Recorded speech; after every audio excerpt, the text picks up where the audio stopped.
पंजाब के बाद अब छत्तीसगढ़ कांग्रेस में कलह शुरू हो गई है। यहां राज्य के स्वास्थ्य मंत्री टीएस सिंहदेव अपनी ही सरकार से नाराज होकर विधानसभा से बाहर निकल गए।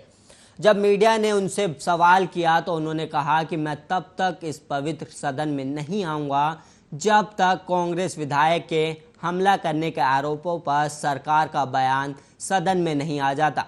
और वहीं कांग्रेस विधायक बृहस्पति सिंह ने स्वास्थ्य मंत्री पर जान से हमला करने का आरोप लगाया था। टीएस सिंहदेव ने कहा, जब तक सरकार जांच का आदेश नहीं देती या बयान जारी नहीं करती, मैं खुद इस सत्र का हिस्सा बनने के योग्य नहीं पाता। मेरे चरित्र और मेरे परिवार के बारे में सभी जानते हैं। और असल राज्य के रामानुजगंज विधानसभा सीट से कांग्रेस के विधायक बृहस्पति सिंह ने आरोप लगाया था कि स्वास्थ्य मंत्री टीएस सिंहदेव के इशारों पर सरगुजा जिले के अंबिकापुर शहर में उनके काफिले के एक वाहन पर कथित रूप से हमला किया गया। विधायक सिंह ने कहा था कि उन्होंने बघेल की प्रशंसा की थी और कहा था कि वो राज्य के मुख्यमंत्री बने रहेंगे। और यह बयान मंत्री सिंहदेव को पसंद नहीं आया और बाद में उनके काफिले पर हमला किया गया।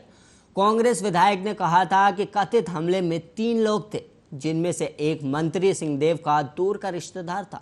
और यह भी आरोप लगाया था कि स्वास्थ्य मंत्री से उनकी जान को खतरा है। और इन आरोपों को लेकर सिंहदेव ने कहा था कि उनके क्षेत्र और राज्य के लोग उनकी छवि के बारे में अच्छी तरह से जानते हैं और उन्हें इस विषय पर कुछ नहीं कहना।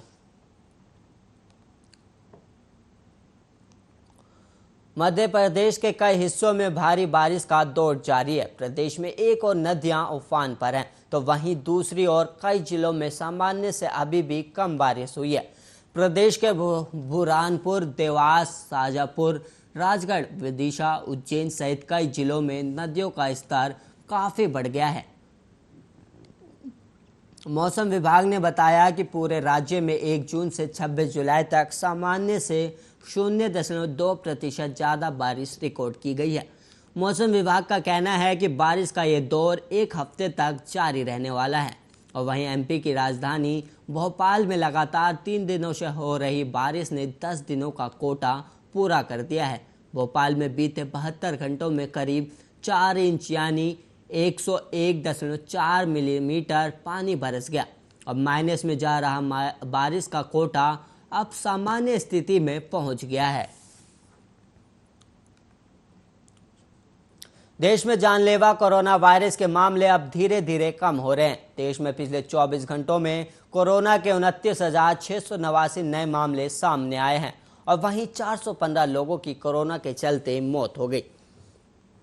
देश में अब सक्रिय मामलों की कुल संख्या घटकर 3,58,100 हो गई है। और वहीं स्वास्थ्य मंत्रालय की ओर से जारी ताज़ा आंकड़ों के मुताबिक देश में अब तक कुल पॉजिटिव मामलों की संख्या 3,14,40,991 हो गई है।